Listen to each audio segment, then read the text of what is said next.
ರೆಡ್ಡಿ ಅಂತ ಹೇಳ್ಬಿಟ್ಟು ನಾನು ಭೂ ಸಂಕಲ್ಪ ಆರ್ಗಾನಿಕ್ಸ್ ಅಂತ ಹೇಳ್ಬಿಟ್ಟು ಒಂದು 3 ವರ್ಷದಿಂದ ಆರ್ಗಾನಿಕ್ ಫಾರ್ಮಿಂಗ್ ಮಾಡ್ತಾ ಇದ್ದೀನಿ. ಒಂದು 6 ತಿಂಗಳ ಹಿಂದೆ ದೇಸಿ ಸೀಡ್ಸ್ ನ ಅಲ್ಲಲ್ಲಿ ಕಲೆಕ್ಟ್ ಮಾಡ್ಕೊಂಡು ಮೊನ್ನೆ ಹೈದರಾಬಾದ್ ಹೋಗಿದ್ದೆ. ಇಲ್ಲಿ ಬಂದು ನಿಮ್ ಸಹಜ ಸಮೃದ್ಧಿ ಸೀಡ್ಸ್ ಅಲ್ಲಿ ತಗೊಂಡಿದ್ದೀನಿ ಆರ್ಗ್ಯಾನಿಕ್ ಸೀಡ್ಸ್. ಒಂದು 30 ತರ ವೆರೈಟೀಸ್ ಬೆಳೆಸ್ಬಿಟ್ಟು ಜನರಿಗೆ ಕೊಡೋಣ ಅಂತ ಹೇಳ್ಬಿಟ್ಟು ಹಾಗೆ ಒಂದು ಕೊಲಾಬರೇಟಿವ್ ಫಾರ್ಮಿಂಗ್ ತರ ಮಾಡ್ತಾ ಇದೀವಿ ಯಂಗ್ಸ್ಟರ್ಸ್ ಎಲ್ಲ ಸೇರ್ಕೊಂಡು. ಸೊ ನಿಮ್ಮ ಅನಿಸಿಕೆಗಳು, ನೀವು ಸ್ಟಾರ್ಟ್ ಮಾಡಿದಿರಾ ಈ ದೇಸಿ ಸೀಡ್ಸ್ ಕಲೆಕ್ಷನ್, ನಿಮ್ಮ ಎಕ್ಸ್ಪೀರಿಯನ್ಸ್ ಸ್ವಲ್ಪ ಹೇಳ್ತೀರಾ? ನಾನು ಕೃಷ್ಣ ಪ್ರಸಾದ್ ಅಂತ ಸಹಜ ಸಮೃದ್ಧ ಕುಟುಂಬದ ಸಂಸ್ಥಾಪಕ. ಒಂದು ಬೀಜ ಅನ್ನೋದು ಅದು ಕೃಷಿಯ ಮೂಲ. ನೂಲಿನಂತೆ ಸೀರೆ, ಬೀಜದಂತೆ ಬೆಳೆ. ನೀವು ಹಾಕುವಂತ ಬೀಜ ಗುಣಮಟ್ಟ ಇದ್ರೆ ನಿಮಗೆ ಮುಂದೆ ಯಾವುದೇ ಕಾಯಿಲೆಗಳು ಕೂಡ ಬರಲ್ಲ. ಮತ್ತು ಎರಡನೇದು, ನಾವು ತಿನ್ನುವ ಅನ್ನ ಅದು ಒಂದು ಸ್ವಾದ, ರುಚಿ, ಪೋಷಕಾಂಶಗಳಿಂದ ಸಮೃದ್ಧ ಆಗಿರ್ಬೇಕು. ಅದು ಸಾಧ್ಯ ಇರೋದು ನಾಟಿ ತಳಿಗಳಲ್ಲಿ. ಈಗೇನಾಗಿದೆ, ಎಕ್ಕು ಪಂಡಾಲಿ ಜಾಸ್ತಿ ಬೆಳಿಬೇಕು, ಏನ್ ಮಾಡ್ಬೇಕು ಬೆಳೆದು, ಅದು ಇವತ್ತಿನ ಇದಾಗಿದೆ. ಈಗ ನಾವು ಕೋಲಾರ, ನಮ್ ಚಿಕ್ಕಬಳ್ಳಾಪುರ ಇಲ್ಲೆಲ್ಲ ಕೂಡ ನಾವು ಜಾಸ್ತಿ ಬೆಳೆದು ಕೂಡ ಯಾಮಾರಿದ್ದೀವಿ. ಅಂದ್ರೆ ನಮ್ ಖರ್ಚು ಜಾಸ್ತಿ ಆಗ್ತಾ ಇದೆ. ಹಾಗಾಗಿ ಗ್ರಾಹಕರಿಗೆ ಏನು ಅಂದ್ರೆ ನಾಡು ತಳಿ, ನಾಟಿ ಬೀಜಗಳು ಬೇಕು. ಆ ನಿಟ್ಟಿನಲ್ಲಿ ನಾವು ಸಹಜ ಸಮೃದ್ಧ ಕಳೆದ ಒಂದು 20 ವರ್ಷಗಳಿಂದ ನಾವು ಈ ದೇಸಿ ಬೀಜಗಳ ಆಂದೋಲನವನ್ನು ಮಾಡ್ತಾ ಈಗ ಸಹಜ ಸೀಡ್ಸ್ ಅನ್ನೋದು ರೈತರ ಬೀಜ ಕಂಪನಿ. ನಾವು ಭಾರತ್ ಬೀಜ ಸ್ವರಾಜ್ ಮಂಚ ಅಂತ ನಮ್ಮ ದೇಶದುದ್ದಕ್ಕೂ ನಾವು 300 ಬೀಜ ಸಂರಕ್ಷಕರು ಒಂದ್ ಕಡೆ ಬಂದಿದ್ವಿ. ಈ ರೀತಿ ರೈತರೇ ಕಟ್ಟಿದಂತ ದೇಶದ ಮೊದಲ ಸಾವಯವ ಬೀಜ ಕಂಪನಿ. ಇಲ್ಲೇನು ಅಂದ್ರೆ ನಾವು ಟೊಮೊಟೊದಲ್ಲಿ ಒಂದು 80 ಜಾತಿ ಇದೆ, ಬದನೆಯಲ್ಲಿ ಒಂದು 60 ಜಾತಿ ಇದೆ, ಬೆಂಡೆಲ್ ಒಂದು 30 ಜಾತಿ ಇದೆ. ಇದೆಲ್ಲ ಒಂದು ಸಂರಕ್ಷಣೆ. ಅದ್ರೊಳಗೆ ಯಾವ್ದು ತಳಿ ಚೆನ್ನಾಗಿದೆಯೋ ಅದನ್ನ ಹೆಚ್ಚು ಜನಪ್ರಿಯ ಮಾಡೋದು. ಈ ಕೆಲಸನ ಸಹಜ ಸಮೃದ್ಧ ಮಾಡುತ್ತೆ. ಸಹಜ ಸಮೃದ್ಧ ಸಾವಯವ ಕೃಷಿಕರ ಬಳಗ ಈಗ ಸಹಜ ಆರ್ಗ್ಯಾನಿಕ್ಸ್ ಅಂತ ದೇಸಿ ಧಾನ್ಯಗಳನ್ನ ಮಾರಾಟ ಮಾಡೋದು. ಅಂದ್ರೆ ರಾಜಮೂರಿ, ಅಕ್ಕಿಗಳು, ಬೇಳೆಗಳು, ಬೆಲ್ಲ, ಈ ತರದ ಸಾವಯವ ಉತ್ಪನ್ನ. ಅದೇ ರೀತಿ ದೇವಧಾನ್ಯ ರೈತ ಕಂಪನಿ ಅವರು ಸಿರಿಧಾನ್ಯಗಳು ಮಾರಾಟಗಾರರು.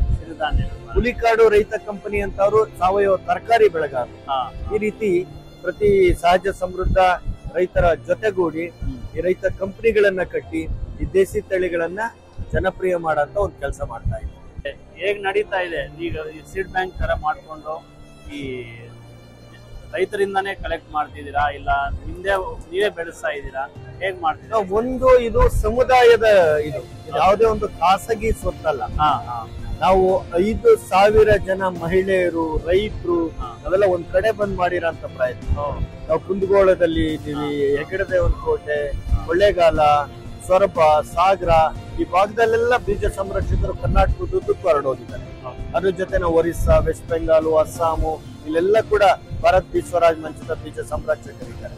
ಒಟ್ಟಲ್ಲಿ ಏನು ಅಂದ್ರೆ ಆಯಾ ಪ್ರಾಂತ್ಯದಲ್ಲಿ ಏನಿರುತ್ತೋ ಅದನ್ನ ಉಳಿಸ್ಬೇಕು. ಈ ಕೋಲಾರದು ಅಂತಿದ್ದಂಗೆನೆ ಪೆದ್ಬೈರೋಡ್ಲು, ದೊಡ್ಡಬೈರ್ನೆಲ್ಲು, ಅದ್ರಕ್ಕಿ, ಆ ದೊಡ್ಡಬೈರ್ನೆಲ್ಲು ಬೆಳೆಯರ್ನ ಒಂದು ಸಂಘಟನೆ ಮಾಡಿ ಅವ್ರಿಗೊಂದು ಮಿಲ್ ಹಾಕಿ ಅವಾಗ ದೊಡ್ಡಬೈರ್ನೆಲ್ಲು ಅಕ್ಕಿ ಮಾರ್ಕೆಟ್ ಅಲ್ಲಿ ಸಿಗಂಗ ಆಗ್ಬೇಕು.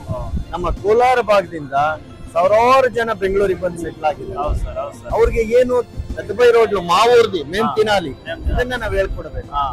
ಏನೋ ಸೊಸೈಟಿ ಅಕ್ಕಿಗೆ ಏನು ಇಲ್ಲ.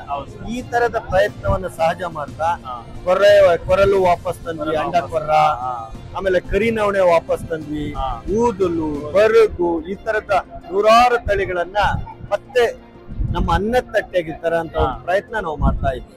ಈಗ ಈ ಬಳ್ಳಿ ಆಲೂಗೆಡ್ಡೆ ಇರ್ಬೋದು, ನೀಲಿಕಾಚಲ್ ಇರ್ಬೋದು, ಈ ತರದ್ದು ಮರೆತೋದ ಬೆಳೆಗಳನ್ನ ವಾಪಸ್ ತರ ಅಂತ. ಈಗ ನಾವು ನಮ್ದು ಚಿಕ್ಕಬಳ್ಳಾಪುರ ಸರ್, ನಾವು ಮೊದಲೆಲ್ಲ ಹಂಸ ಅಕ್ಕಿ ಅಂತ ಚೆನ್ನಾಗಿ ಸ್ವೀಟ್ ಆಗಿರೋದು. ಹಂಸ ಕೂಡ ಸುಧಾರಿತ, ಅದು ಹಿಂದುಂಡೆ ಜೇನುಗೂಡು ಭತ್ತ, ಹಾಲುಬ್ಳು ಭತ್ತ, ದೊಡ್ಡಿ ಭತ್ತ ಇವೆಲ್ಲ ಕೂಡ ಇನ್ನ ಮೂಲವಾದವು. ಹಂಸ ಕೂಡ ಮಧ್ಯೆ ಬಂದಿರೋದು. ಅಂದ್ರೆ ನಿಮ್ಮಂತ ಯುವ ತಲೆಮಾರಿಗೆ ನಮ್ಮಲ್ಲಿ ಏನು ಬೀಜ ವೈವಿಧ್ಯ ಇದೆ ಗೊತ್ತಿಲ್ಲ. ಸಹಜ ಸಮೃದ್ಧದ ಕೆಲಸ ಏನು ಅಂದ್ರೆ ಏನು ಒಂದು 500 ವರ್ಷಗಳಿಂದ ಏನಿತ್ತು, ಹಂಪಿ ವಿಜಯನಗರದ ಯಾತ್ರಿಕರು ಬಂದಾಗ ಯಾವ್ದು ದಾಖಲು ಮಾಡಿರು, ಬ್ರಿಟಿಷ್ ಗೆಜೆಟಿಯರ್ ಅಲ್ಲಿ ಏನಿದೆ, ನಮ್ಮ ಹಳೆ ಮೈಸೂರು ಪಂಚಾಂಗದಲ್ಲಿ ಏನಿದೆ, 380 ಭತ್ತದ ತಳಿಗಳನ್ನ ನಾವು ಕರ್ನಾಟಕದಲ್ಲಿ ಬೆಳೀತಿದ್ರು ಅಂತ ದಾಖಲಿಸಿದ್ವಿ. ಅದರಲ್ಲಿ 64 ಭತ್ತದ ತಳಿಗಳು ಮತ್ತೆ ವಾಪಸ್ ತಂದಿದ್ವಿ. ನೀವು ತಂದಿದ್ದೀರಾ? ಈ ರೀತಿ ಗ್ರೇಟ್. ಆ ತರದ ಒಂದು ಪ್ರಯತ್ನ ನಡೀತಾ ಇದೆ. ಹಾ. ಎಲ್ಲ ಒಳ್ಳೇದಾಗ್ಲಿ, ದೇಸಿ ಬೀಜ ಬೆಳಿಲಿ ಉಳಿಲಿ. ನಿಮ್ಗೆ ಒಳ್ಳೇದಾಗ್ಲಿ ಸರ್. ತುಂಬಾ ಧನ್ಯವಾದಗಳು.